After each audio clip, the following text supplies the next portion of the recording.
मैंने पिछले सेशन में बच्चों आपको धातु और अधातु के भौतिक और रासायनिक गुणों के बारे में चर्चा की थी और अंत में एक शॉर्ट ट्रिक भी आपको बताई थी कि आप कैसे याद कर सकते हैं कि कैसे कैसे वो अभिक्रियाएं करते हैं।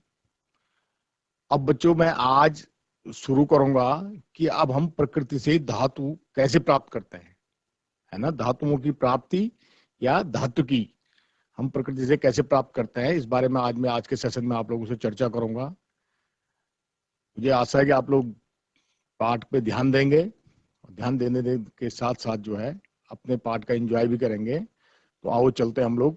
आज हम चर्चा करेंगे आपसे धातुओं की प्राप्ति, धातुओं की प्राप्ति, और इसको हम दूसरे रूप में धात्विकी भी कहते हैं। इसका है ऑक्यूरेंस ऑफ मेटल,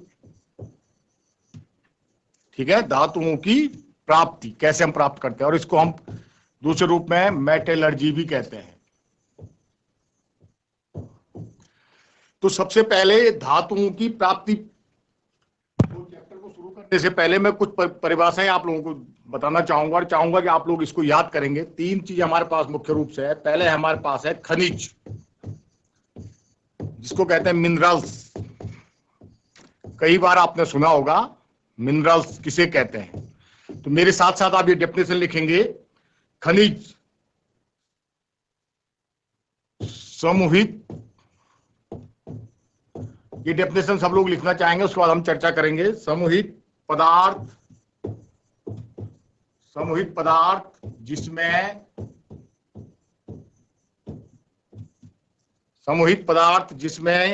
धातु होती है,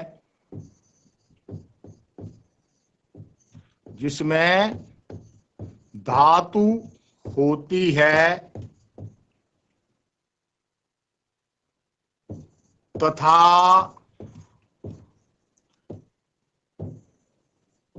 पृथ्वी से खनन करके प्राप्त की जाती है। खनन करके प्राप्त की जाती है क्या कहलाता है? खनिज कहलाता। पहले इन पे बहुत चर्चा करेंगे अभी आगे। आप लोग पहले इस डेफिनेशन को लिखेंगे। तो पहली चीज तो हो गई खनिज। समूहित पदार्थ, ये समूहित पदार्थ तत्व भी हो सकता है, यौगिक हो सकता है। पदार्थ जिसमें धातु होती है तथा पृथ्वी से खनन करके प्राप्त किया जाता है, क्या कहलाता है? खनिज कहलाता है। दूसरी चीज हमारे पास मुख्य रूप से जो है वो है अयस्क, और कहते हैं इसको। क्या है दूसरी चीज?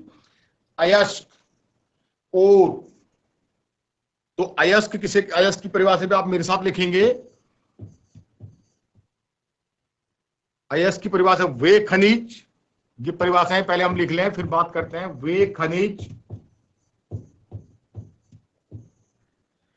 वे खनिज जिसमें धातु अधिक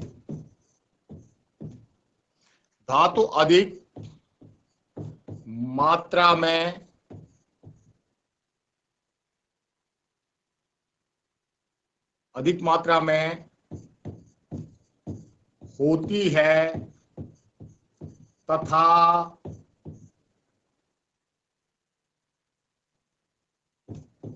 धातु को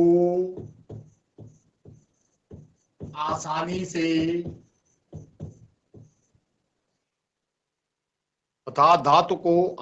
से कम खर्च में प्राप्त किया जा सकता है। कम खर्च में प्राप्त किया जा सकता है।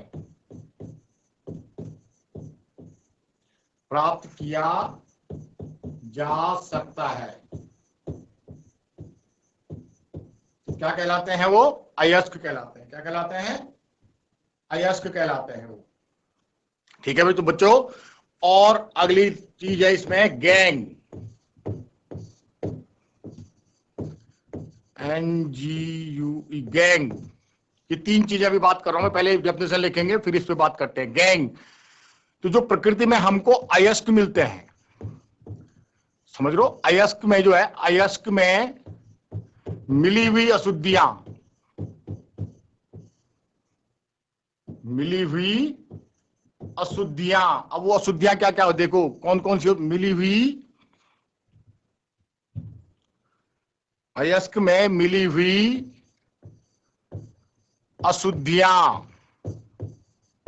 तो देखो ये अशुद्धियां क्या क्या हो सकती है बच्चों, देखो रेत हो सकती है, कंकड़ हो सकते हैं, रेत कंकड़ और मिट्टी हो सकती है, रेत कंकड़ और मिट्टी। तो जो ये अशुद्धियां होती हैं इनको हम क्या कहते हैं, अशुद्धियां होती हैं, इन्हें हम क्या कहते हैं, गैंग कहते हैं। तो देखो बच्चों अब तीन चीज हो गई। पहली चीज यहां देख लो, खनिज। हम कह रहे हैं खनिज जो है समूहित पदार्थ जिसमें धातु होती है तथा पृथ्वी से खनन करके प्राप्त की जाती है, तो क्या कहलाती है, खनिज कहलाता है। अयस्क क्या होता है, और वे खनिज जिसमें धातु अधिक मात्रा में होती है तथा धातु को आसानी से कम खर्च में प्राप्त किया जा सकता है, क्या कहलाते हैं, अयस्क कहलाते हैं। और तीसरी चीज हमारे पास मुख्य रूप से गैंग, अयस्क में मिली हुई अशुद्धियां। देखो जो खनिज से हमको अशुद्धियां मिलेंगी उसमें आप समझ सकते हैं कि हमको रेत मिल सकती है, कंकड़ मिल सकते हैं, मिट्टी मिल सकती है। तो इन अशुद्धियों, जो अशुद्धियां और अयस्क होता है, इसको हम क्या कहते हैं, अयस्कों में जो अशुद्धियां होती हैं इसको हम क्या कहते हैं, गैंग कहते हैं। और एक बात और याद रखना बच्चों कि प्रत्येक अयस्क, जो प्रत्येक अयस्क है वो खनिज हो सकता है, होता है, प्रत्येक अयस्क जो है वो खनिज होता है, लेकिन प्रत्येक खनिज अयस्क नहीं हो सकता है। समझ लो, प्रत्येक खनिज अयस्क नहीं हो सकता है। प्रत्येक अयस्क, जहां अयस्क मिलेगा, अयस्क हम कहेंगे उसको जहां जिसमें क्या है, धातु की मात्रा अधिक है और उसको हम आसानी से कम खर्चे में प्राप्त कर सकते हैं, तो खनिज से ही मिलेगा।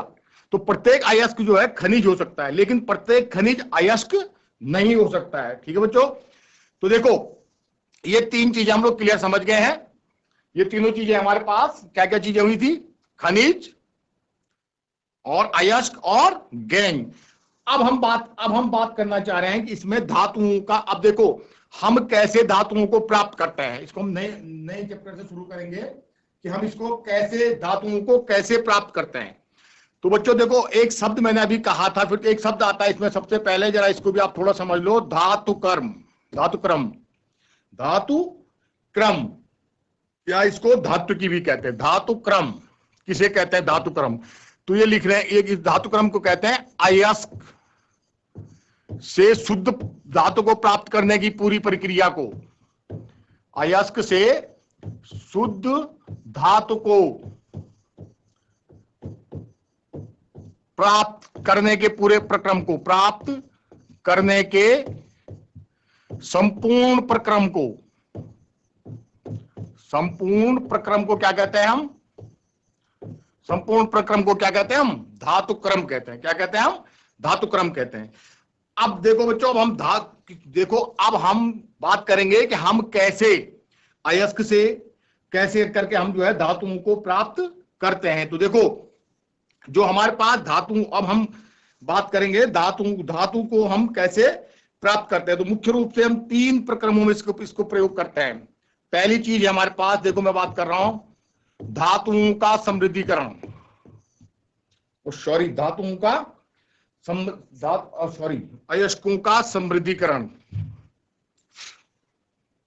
पहला है हमारे पास अयस्कों का समृद्धिकरण। इन पे हम अगले पन्ने में एक एक करके बात करेंगे, अयस्कों का समृद्धिकरण। उसके बाद है दूसरे स्टेप में हम काम करेंगे धातुओं का निष्कर्षण, और तीसरे स्टेप में, जो तीसरा स्टेप हमारे पास होगा वो होगा हमारे पास धातुओं का परिष्करण। इन तीन स्टेप पर हम धातु को प्राप्त कर सकते हैं। पहले तो हमने ये चार चीजें हमें क्लियर पता हो जानी चाहिए कि हमारे पास खनिज क्या है, अयस्क क्या है, गैंग क्या है और धातु कर्म क्या है। तो अब ये जो 3 स्टेप है हमारे पास, अयस्कों का समृद्धीकरण कैसे करेंगे हम, धातुओं का निष्कर्षण कैसे करेंगे हम, और धातुओं का परिष्करण कैसे करेंगे हम। तो पहली बात हम इस स्टेप पर बात करते हैं। तो देखो बच्चों, अयस्कों का सामंजस्य, जब अयस्क होता हमारे पास शुरू में मिलता है तो हमारे पास जो है अयस्क और क्या मिला होता है, ये साथ में गैंग, अशुद्धियां मिली होती है, अयस्क और गैंग ये मिला होता है। तो हम इस अयस्क से इस गैंग को अलग करने के लिए जिस विधि का प्रयोग करते हैं उसको कहते हैं हम अयस्कों का समृद्धीकरण। और ये बहुत सारी विधियां हैं, लेकिन मुख्य रूप से मैं कुछ 2-3 विधियों का आपसे बात करूंगा। कि पहली विधि जैसे हम कह रहे हैं कि पानी से साफ करके, पानी से साफ करके। तो देखो क्या होता है कि अगर धातुएं, कुछ ऐसी धातुएं कि जिनको जो अयस्क के रूप में है और उस अयस्क पे अशुद्धियां जमा हो तो हम उसको धो करके अलग कर सकते हैं। दूसरी चीज है कि छान करके ऐसी अशुद्धियां जिनको हम पीस करके बारीक करें और जिसको छान करके हम अशुद्धियां अलग कर दें और अयस्क को अलग कर सकते हैं। तीसरी विधि है हमारा, तीसरा, हम विभिन्न प्रकार के रसायनों का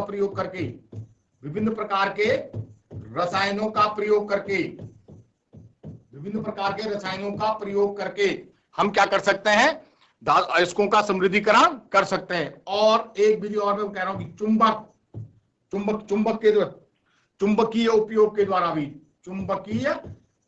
द्वारा भी हम क्या कर सकते हैं। तो देखो, चुंबकीय उपयोग के द्वारा भी हम क्या कर सकते हैं, धातुओं का परिष्करण कर सकते हैं। तो अब कैसे करेंगे, वो धातुएं जो चुंबक के प्रति आकर्षित होती हैं, तो अगर उसमें जो गैंग मिला हुआ है, अगर हम उसमें क्या करें, चुंबक को उसके पास ले जाएं, तो वो दो धातुएं जो चुंबक के प्रति आकर्षित होती हैं, वो सारी धातुएं किस पे चिपक जाएंगी, चुंबक पे चिपक जाएंगी और अशुद्धियां क्या हो जाएंगी, अलग हो जाएंगी। तो सबसे पहले अयस्कों का समृद्धीकरण मींस अयस्क, हम जो है यहाँ पर अयस्क प्राप्त करेंगे। पहले अयस्क में जो अशुद्धियां हैं उनको हम इन विधियों से अलग कर सकते हैं। हम पानी से साफ करके कर सकते हैं, हम छान करके उसको बारीक पीस करके छान करके कर सकते हैं, विभिन्न रसायनों का प्रयोग करके कर सकते हैं, और चुंबक का उपयोग करके कर सकते हैं। अब अगले मुख्य चीज है बच्चों, धातुओं का निष्कर्षण। अब कैसे, देखो अब हम अभी तक तो हमने परिष्करण किया, अब हम निष्कर्षण कैसे करेंगे, धातुओं का निष्कर्षण। तो देखो, मैंने जब आपको धातु पढ़ाई थी तो मैंने आपको बच्चों ये धातु का एक क्रम बताया था, मैं अभी फिर से लिख रहा हूं। देखो, मैंने कहा था पोटेशियम, सोडियम, कैल्शियम, नाम आप लिखने रहा हूं, आप लोग ध्यान देंगे। Potassium, sodium, calcium, magnesium, aluminium,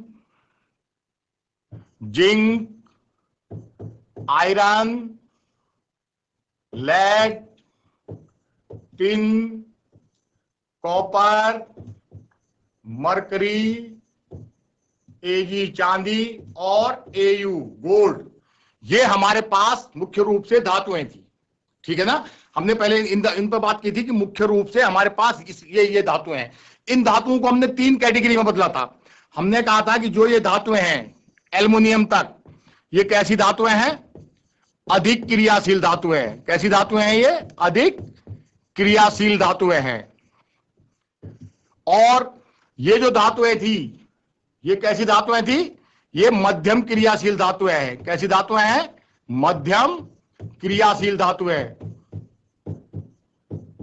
और जो ये अंतिम धातुएं थी, ये कैसी धातुएं थी, ये क्या थी, न्यून क्रियाशील, न्यून या बिल्कुल निम्न क्रियाशील, न्यून या कैसी धातुएं थी, ये निम्न क्रियाशील धातुएं थी, निम्न क्रियाशील धातुएं।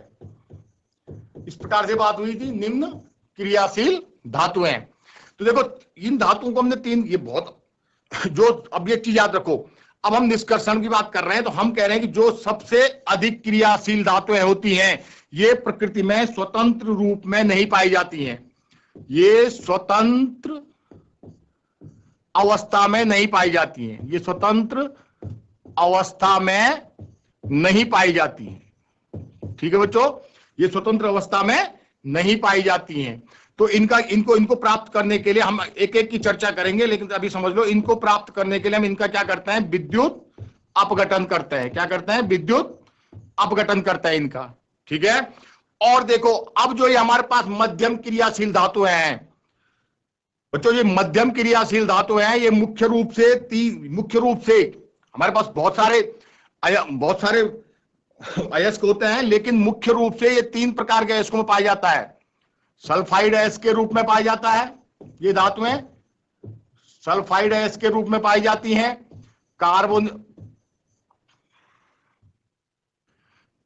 कार्बोनेट अयस्क के रूप में पाई जाती हैं, कार्बोनेट अयस्क के रूप में पाई जाती हैं, और ऑक्साइड अयस्क के रूप में। मुख्य रूप से बाकी बहुत सारे अयस्क होते हैं, हैलाइड होते हैं, है ना, लेकिन मुख्य रूप से हम यहां पर चर्चा जो करेंगे आप लोगों से, मुख्य रूप से आपके जो कोर्स में है 3 प्रकार के अयस्कों से हम कैसे धातु प्राप्त करेंगे। तो देखिए जो हमारे पास मध्यम क्रियाशील धातु हैं, ये सल्फाइड अयस्क के रूप में हो सकती हैं, कार्बोनेट अयस्क के रूप में हो सकती हैं, और ऑक्साइड अयस्क के रूप में हो सकती हैं। तो देखो सल्फाइड अयस्क के रूप में ZnS, इसको याद रखना बेटा, वैसे इसका सामान्य नाम है जिंक सल्फेट, लेकिन इसको हम जो है जिंक ब्लेड भी कहते हैं, जिंक ब्लेड भी कहते हैं, ठीक हो गया, जिंक ब्लेड भी कहते हैं। दूसरी चीज हमारे पास जो है, हमारे पास Fe2O3 हेमेटाइट अयस्क भी है, Fe2O3। अगर हम ऑक्साइड की बात करें तो Fe2O3 हेमेटाइट अयस्क।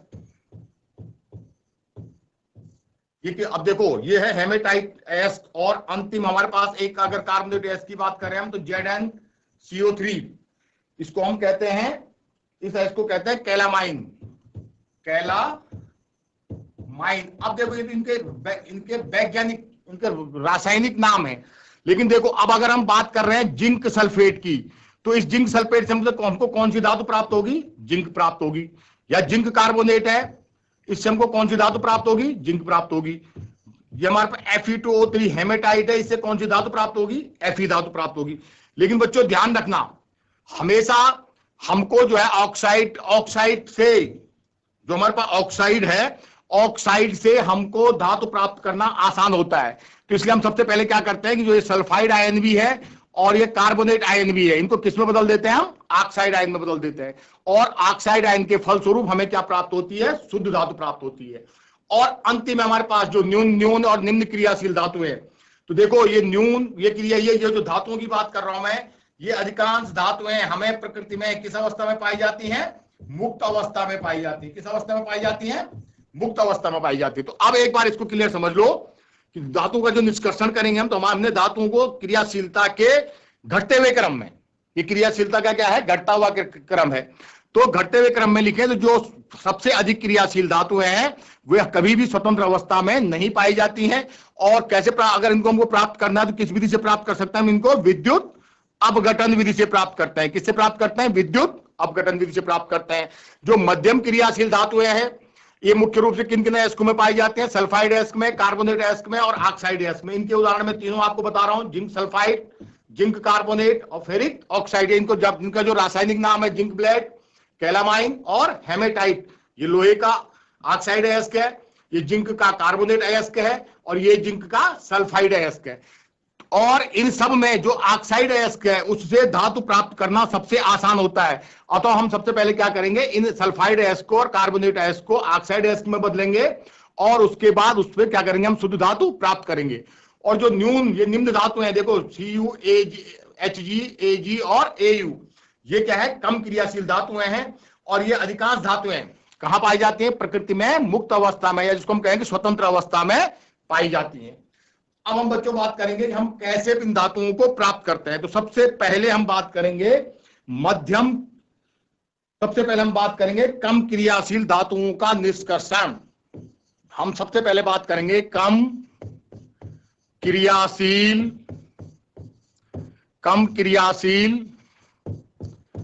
धातुओं का निष्कर्षण, कम क्रियाशील धातुओं का निष्कर्षण। तो बच्चों मैंने अभी बात की थी कौन कौन से हमारे पास, देखो कौन कौन से कम क्रियाशील धातु थी, ये हमने बात करी थी, Au, Ag, Cu और Hg। ये दोनों धातुएं जो हैं ये तो पूर्णतः किस अवस्था में पाई जाती हैं? मुक्त अवस्था में पाई जाती हैं। किस अवस्था में पाई जाती हैं दोनों धातुएं? मुक्त अवस्था में। ये तो आप अपने दैनिक जीवन में भी जानते होंगे कि सोने के हम क्या बनाते हैं? आभूषण बनाते हैं। और सुना भी होगा तुमने कि सोने की क्या होती है? खान होती है, चांदी, इसके भी हम आभूषण बनाते हैं। तो ये हमको मुक्त अवस्था में मिलती है। और कॉपर और मरकरी, ये मुख्य रूप से जो है कॉपर और जो मरकरी है ये हमको सल्फाइड एस्क के रूप में प्राप्त होती है। किस रूप में प्राप्त होती है? सल्फाइड एस्क के रूप में, सल्फाइड अयस्क के रूप में प्राप्त होती हैं। ठीक है बच्चों, तो अब कैसे हम प्राप्त करेंगे? तो देखो हम इसके लिए कम क्रियाशील धातुओं की बात करें तो हम इनको सबसे पहले किसमें बदलेंगे? हमने कहा था ना कि चाहे सल्फाइड में हो, कार्बोनेट में हो, सबसे पहले हम किस एस्क के रूप में बदलेंगे? इनको ऑक्साइड एस्क के रूप में बदलेंगे। किसके रूप में बदलेंगे? ऑक्साइड एस्क के रूप में। और इनके जो ऑक्साइड होते हैं हल्का सा गर्म करने पर ये किसमें परिवर्तित हो जाती हैं? धातु में परिवर्तित हो जाती हैं। ठीक हो गया। तो अब कैसे? देखो हमारे पास मैं एक उदाहरण ले रहा हूं मरकरी का। इसको सिनाबार मरकरी का देखो एक एग्जाम्पल में ले रहा हूं। देखो कैसे हम इसको प्राप्त करते हैं। यह है HgS मरकरिक सल्फाइड, या इसको हम सिनाबार भी कहते हैं। क्या कहते हैं इसको? सिनाबार भी कहते हैं। तो अगर हम देखो मरकरी ऑक्साइड की हम सबसे पहले अभिक्रिया करवाएं किससे? ऑक्सीजन से। क्योंकि किसमें बदलना हमने इसको? ऑक्साइड में बदलना है। किसमें बदलना है? ऑक्साइड में बदलना है। तो ये बनेगा देखो मरकरी ऑक्साइड प्लस SO2। अब इसको बैलेंस करो बच्चों। तो बैलेंस करेंगे हम इसको। तो देखो कैसे बैलेंस करेंगे बताओ। यहां पर ट्वाइस Hg, तो यहां पर भी क्या होगा? Twice Hg। अब देखो ऑक्सीजन हमारे पास 2 और 2 4, यहां पर कितने? सिर्फ 2 ऑक्सीजन है। और सल्फर देखो यहां पे 2 है, यहां पर सिर्फ कितना है? 1। अगर हम इसको बराबर करें 2 तो ऑक्सीजन कितने होगा हमारे पास टोटल? 2 दूना 4 और 2 6। तो इसको तो ये अभिक्रिया क्या बन जाएगी? Twice HgS plus thrice O2 equal to twice HgO plus twice SO2। अब देखो इस हमने कहा ये आसानी से HgO अगर हम इनको गर्म करें तो आसानी से गर्म करने पर ये किसमें बदल जाता है? धातु में बदल जाता है। तो देखो क्या बन जाएगा? ये Hg प्लस O2 क्या हो जाएगा? Hg plus O2। तो ये हो जाएगा, ये रिएक्शन बन जाएगी twice HgO plus twice Hg plus O2। तो देखो हमने सिनाबार जिसको हम कह रहे थे मरकरी सल्फाइड से क्या प्राप्त किया? हमने धातु प्राप्त की। तो सबसे पहले हमने क्या किया? इसको ऑक्साइड एस के रूप में परिवर्तित किया। और ऑक्साइड एस के रूप में परिवर्तित करने के फलस्वरूप हमें इससे क्या प्राप्त हुई? मरकरी धातु प्राप्त हुई। एक एग्जाम्पल और देखते हैं बच्चों। Cu2S प्लस, अब देखो ये क्या है? कॉपर सल्फाइड है। क्या है ये? कॉपर सल्फाइड है Cu2S। और इसको वैसे हम इसका नाम देखें तो इसका नाम है क्यूप्राइट। क्या नाम है इसका? क्यूप्राइट अयस्क है ये। किसका? कॉपर का। किसका है? कॉपर का है क्यूप्राइट अयस्क। तो हमने कहा सबसे पहले हम किसमें बदलेंगे इसको? ऑक्साइड अयस्क में। तो इसको ऑक्साइड अयस्क में बदलने के लिए किससे अभिक्रिया कराएंगे हम? इसकी CO ऑक्सीजन से अभिक्रिया करवाएंगे। तो ये क्या बन जाएगा? देखो Cu2O प्लस SO2 गैस निकलेगी। तो आज यहीं पर समाप्त करते हैं। इससे आगे हम कल नेक्स्ट सेशन में शुरू करेंगे कि इससे आगे जो कम क्रियाशील धातुएं हैं वो कैसे कैसे उनको हम प्राप्त करते हैं। धन्यवाद।